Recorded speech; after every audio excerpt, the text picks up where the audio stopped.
क्या आप सच में जानना चाहते हैं कि 2026 में आपकी बेचैनी का असली कारण क्या है और क्यों एक प्राचीन वैदिक नियम उसे जड़ से बदल सकता है? एक पल ठहरकर सोचिए, अगर सिर्फ एक छोटा सा नियम आपकी मानसिक शांति, संतुलन और जीवन की दिशा बदल दे, तो क्या आप उसे अपनाने के लिए तैयार होंगे?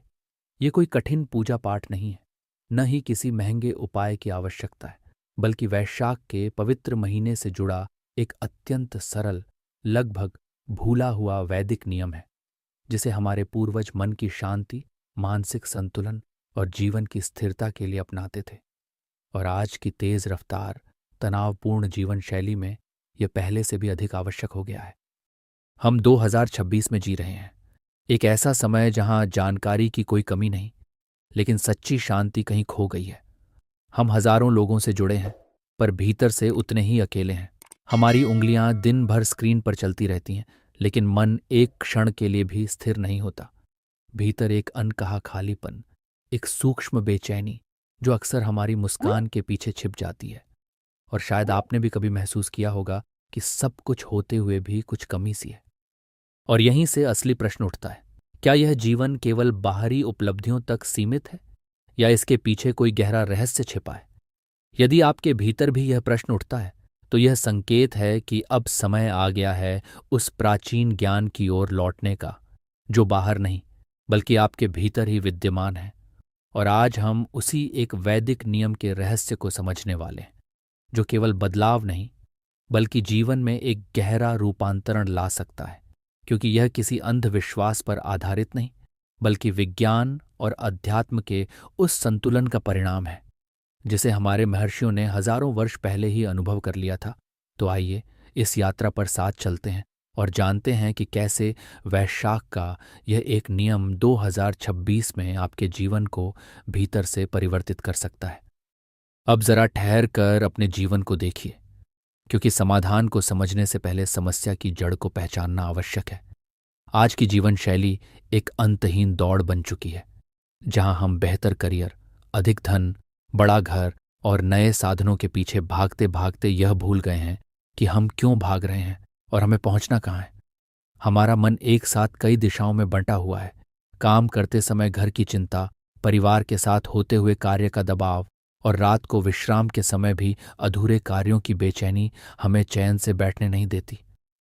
धीरे धीरे यह निरंतर मानसिक शोर हमारे भीतर एक स्थायी तनाव का रूप ले लेता है, जिसे आधुनिक मनोविज्ञान हाई फंक्शनिंग एंग्जाइटी कहता है। अर्थात बाहर से सब सामान्य दिखता है, लेकिन भीतर ही भीतर मन थक चुका होता है। और यह स्थिति केवल मन तक सीमित नहीं रहती, बल्कि शरीर भी इसका प्रभाव महसूस करता है। नींद का असंतुलन, अनावश्यक थकान, पाचन संबंधी समस्याएं और चिड़चिड़ापन इसी अदृश्य बोझ के संकेत हैं। फिर भी हम समाधान गलत जगह खोजते हैं, कभी प्रेरणादायक विचारों में, कभी मनोरंजन में, तो कभी अस्थायी व्यस्तता में, जो कुछ समय के लिए राहत तो देते हैं पर मूल कारण को नहीं मिटाते। और यहीं पर एक गहरी बात समझनी आवश्यक है कि समस्या बाहर नहीं बल्कि भीतर के असंतुलन में है। जब हम प्रकृति से दूर हो जाते हैं, अपने शरीर और मन के संकेतों को अनदेखा करते हैं और आत्मिक पोषण को नजरअंदाज करते हैं, तब यह असंतुलन बढ़ता जाता है। जबकि हमारे पूर्वज जानते थे कि मनुष्य केवल शरीर नहीं बल्कि चेतना और ऊर्जा का एक संतुलित स्वरूप है, और इस संतुलन को बनाए रखने के लिए प्रकृति के चक्र के साथ सामंजस्य आवश्यक है। इसी गहन समझ से वे नियम बने जो हमें समय, ऋतु और जीवन के अनुसार जीने की कला सिखाते हैं। और इन्हीं में से एक अत्यंत महत्वपूर्ण काल है वैशाख, जो केवल एक महीना नहीं बल्कि आंतरिक शुद्धि, सेवा और संतुलन का अवसर है। और अब समय आ गया है कि हम उसके उस रहस्य को समझें जो आज भी उतना ही प्रभावशाली है जितना हजारों वर्ष पहले था। अब एक क्षण ठहर कर सोचिए, क्योंकि यहीं से इस ज्ञान का सबसे गहरा रहस्य प्रकट होता है। और इस रहस्य को समझने के लिए एक प्राचीन कथा हमें वह दृष्टि देती है जो सीधे मन को स्पर्श करती है। मान लीजिए एक व्यापारी था जिसका नाम देवदत्त था। वह अपने समय का अत्यंत सफल व्यक्ति था। उसके पास धन, सम्मान, सुखी परिवार, सब कुछ था। फिर भी उसके भीतर शांति का अभाव था। दिन भर व्यापार की चिंता, भविष्य की अनिश्चितता और रातें करवटों में बीतती थीं। धीरे धीरे उसे यह महसूस होने लगा कि वह बाहरी सफलता के बावजूद भीतर से खाली होता जा रहा है, जैसे कोई सोने के पिंजरे में कैद हो। और यहीं पर उसकी जीवन यात्रा एक नया मोड़ लेती है। एक दिन अपनी ही बेचैनी से व्याकुल होकर वह शहर से दूर एक शांत वन में चला गया। वहां उसकी दृष्टि एक वृद्ध महात्मा पर पड़ी, जो एक वृक्ष के नीचे अत्यंत शांत भाव से बैठे थे। उनके चेहरे पर ऐसी संतुष्टि और तेज था जिसे शब्दों में व्यक्त करना कठिन है। देवदत्त ने विनम्रता से प्रणाम किया और बिना कुछ छिपाए अपनी पूरी व्यथा उनके सामने रख दी। उसने कहा कि उसके पास सब कुछ होते हुए भी वह भीतर से शून्य अनुभव करता है और उसके मन में एक क्षण के लिए भी शांति नहीं टिकती। महात्मा ने उसकी बात ध्यान से सुनी और एक हल्की मुस्कान के साथ उसे समझाया कि उसकी समस्या उसकी सफलता नहीं, बल्कि उस सफलता के प्रति उसका आसक्ति भाव है। वह हर परिस्थिति को नियंत्रित करना चाहता है, जबकि जीवन नियंत्रण से नहीं बल्कि समर्पण से सहज होता है। उन्होंने कहा कि उसका मन एक सूखे हुए खेत की तरह हो गया है, जिसे अब बाहरी उपलब्धियों से नहीं बल्कि आंतरिक पोषण की आवश्यकता है। और जैसे ही देवदत्त ने यह सुना, उसके भीतर एक जिज्ञासा जागी। उसने तुरंत पूछा कि क्या उसे कोई कठिन तपस्या करनी होगी, कोई बड़ा त्याग करना होगा। तभी महात्मा ने एक अत्यंत सरल परंतु गहन उत्तर दिया। उन्होंने कहा कि आने वाला समय वैशाख का है, जिसे हमारे ग्रंथों में अत्यंत पवित्र माना गया है। ये वही काल है जिसे माधव मास कहा जाता है और जिसमें किए गए छोटे से छोटे पुण्य का भी अक्षय फल मिलता है, ऐसा फल जो समय के साथ समाप्त नहीं होता। उन्होंने देवदत्त से कहा कि उसे कोई कठिन साधना नहीं करनी, केवल एक नियम को अपनाना है और वही नियम इस पूरे ज्ञान का सार है। उन्होंने शांत स्वर में कहा कि इस पूरे मास में उसे केवल एक कार्य पर अपना ध्यान केंद्रित करना है और वह है जल सेवा। यह सुनकर देवदत्त के मन में आश्चर्य उत्पन्न हुआ। उसे यह बात बहुत साधारण लगी।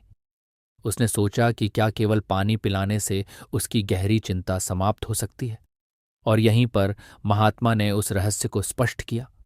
उन्होंने बताया कि वैशाख में जब सूर्य की उष्णता अपने चरम पर होती है, तब जल ही जीवन का आधार बन जाता है। ऐसे समय में जब कोई प्यासा जीव, चाहे वह मनुष्य हो, पशु हो या पक्षी, जब वह जल प्राप्त करता है तो वह केवल अपनी प्यास नहीं बुझाता बल्कि जीवन को पुनः अनुभव करता है। और जब कोई व्यक्ति बिना किसी स्वार्थ के यह सेवा करता है तो उसका ध्यान अपनी चिंताओं से हटकर दूसरे के कल्याण की ओर केंद्रित हो जाता है। यही परिवर्तन उसके भीतर के अहंकार को धीरे धीरे पिघलाता है और उसके सूखे हुए मन को पहली वर्षा की बूंदों जैसा पोषण प्रदान करता है। देवदत्त ने इस सरल मार्ग को अपनाने का निर्णय लिया।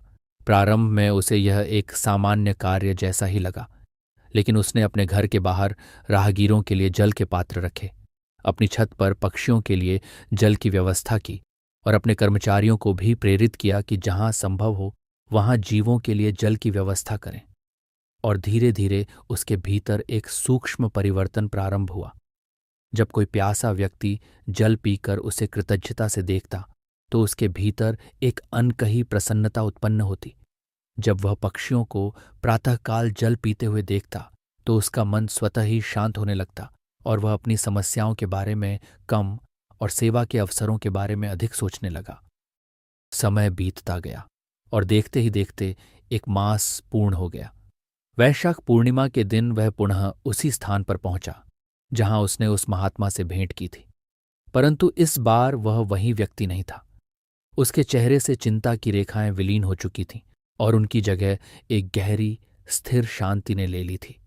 उसने विनम्रता से महात्मा के चरणों में सिर झुकाकर कहा कि उसे अब समझ में आ गया है कि वह जिस खजाने को बाहर खोज रहा था वह तो सेवा के छोटे छोटे कार्यों में ही छिपा था और जल की कुछ बूंदों के माध्यम से उसने अपने भीतर शांति का एक अथाह सागर अनुभव किया। और यहीं पर एक बात समझने योग्य है जो अधिकांश लोग नहीं देख पाते। परिवर्तन किसी बड़े कार्य से नहीं बल्कि एक छोटे, निरंतर और निस्वार्थ कर्म से प्रारंभ होता है। और यही उस वैदिक नियम का वास्तविक रहस्य है जिसे अब हम और गहराई से समझने वाले हैं। और अब यहीं से इस पूरे ज्ञान का सबसे गहरा पक्ष सामने आता है, क्योंकि देवदत्त की यह कथा केवल एक प्रेरणादायक प्रसंग नहीं बल्कि मनोविज्ञान और अध्यात्म का वह सत्य है जिसे समझना ही वास्तविक परिवर्तन की शुरुआत है। वह एक नियम जिसे हमने अभी जाना, अर्थात जलदान, वास्तव में 3 गहरे सिद्धांतों का संगम है: सरलता, सेवा और संयम। और यही वह आधार है जिसे उपनिषदों की परंपरा हमें सिखाती है कि सच्ची शांति बाहरी उपलब्धियों से नहीं, बल्कि मन की शुद्धि और निस्वार्थ कर्म से उत्पन्न होती है। अब एक क्षण ठहर कर विचार कीजिए, क्या वास्तव में इतना सरल कार्य जीवन को बदल सकता है? और यहीं पर इसका विज्ञान समझना आवश्यक हो जाता है, क्योंकि जब वैशाख के समय सूर्य की तीव्रता बढ़ती है, तब जल केवल एक पदार्थ नहीं रहता, वह जीवन का आधार बन जाता है। ऐसे समय में किसी प्यासे को जल देना केवल एक दया का कार्य नहीं, बल्कि जीवन को संरक्षित करने का कार्य बन जाता है। और यही इसकी पहली गहराई है, जहां यह नियम प्रकृति के साथ सीधा संबंध स्थापित करता है।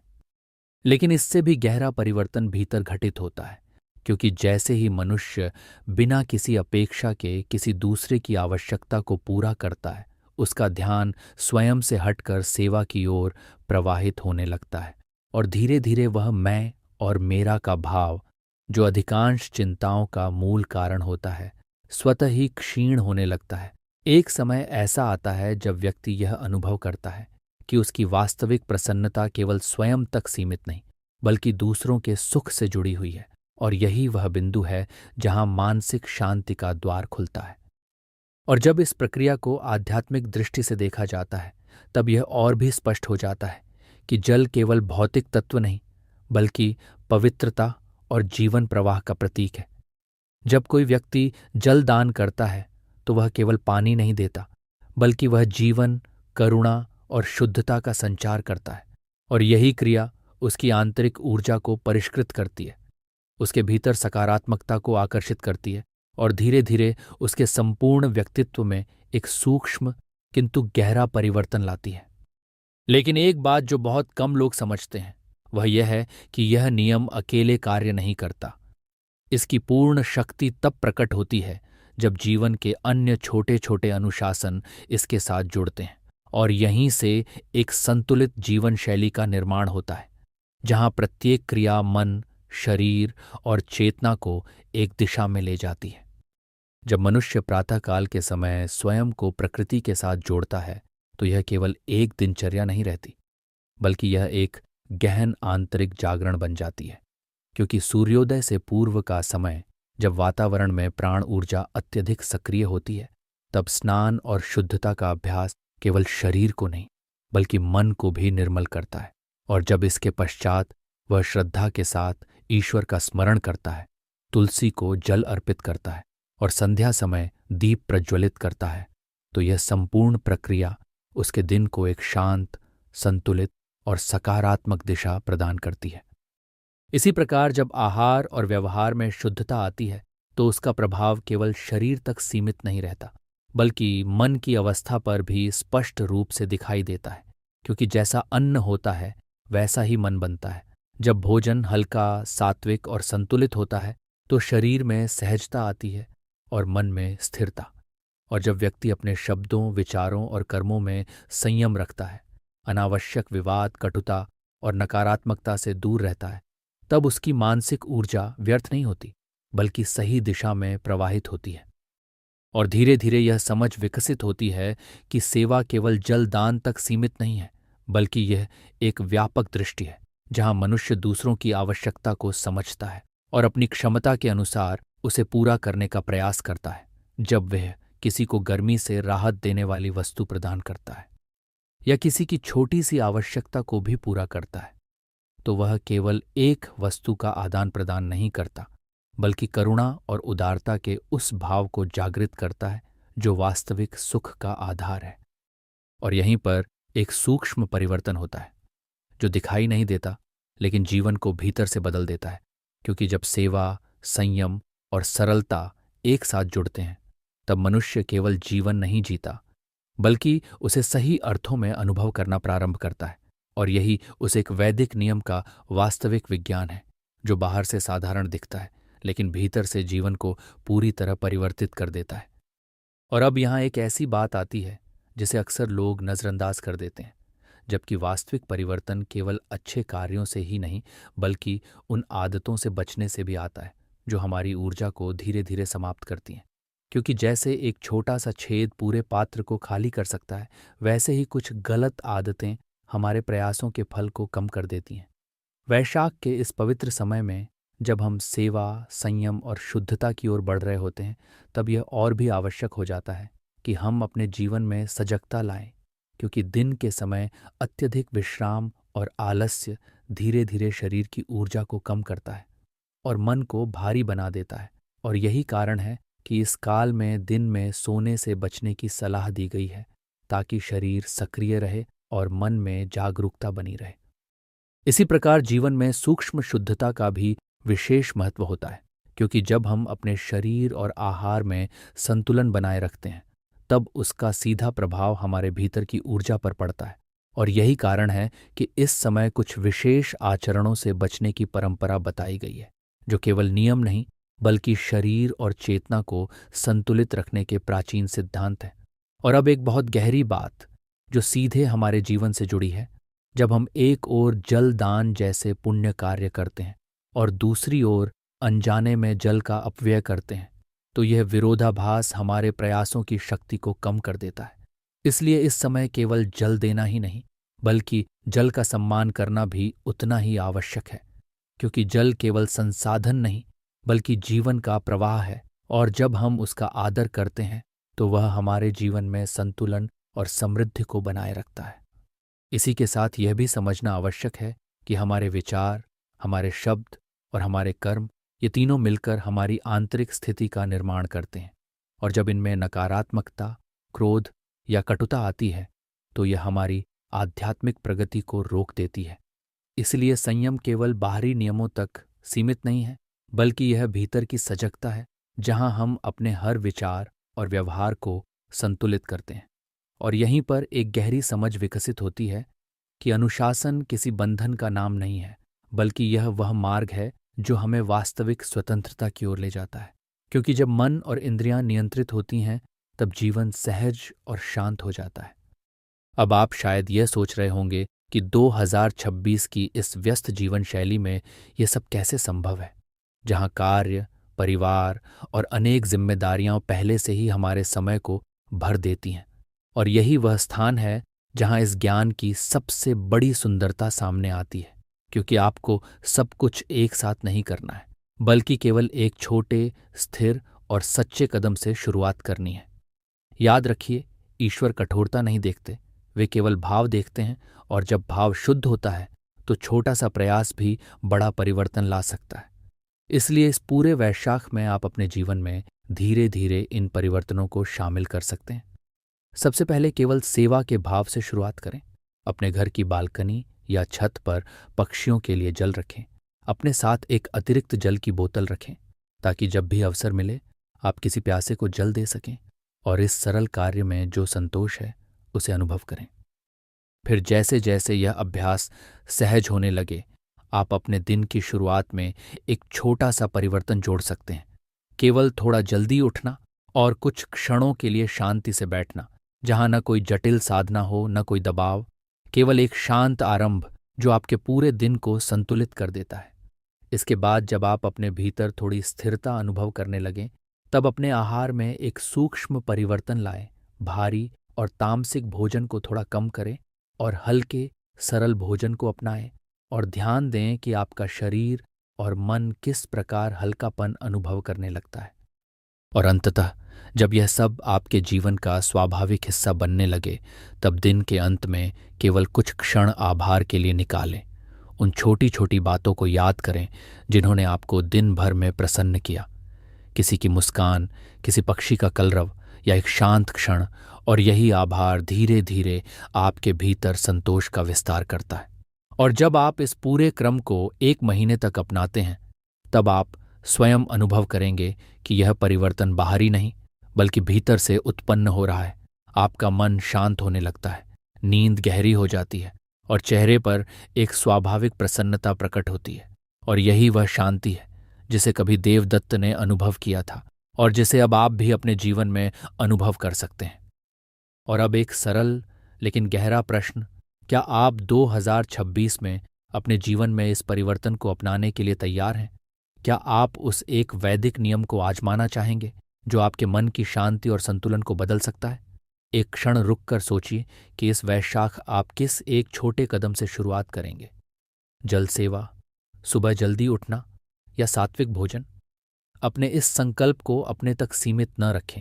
नीचे कमेंट में अवश्य लिखें, क्योंकि आपका एक अनुभव किसी और के जीवन में भी प्रेरणा बन सकता है और यहीं से एक सकारात्मक परिवर्तन की शुरुआत होती है।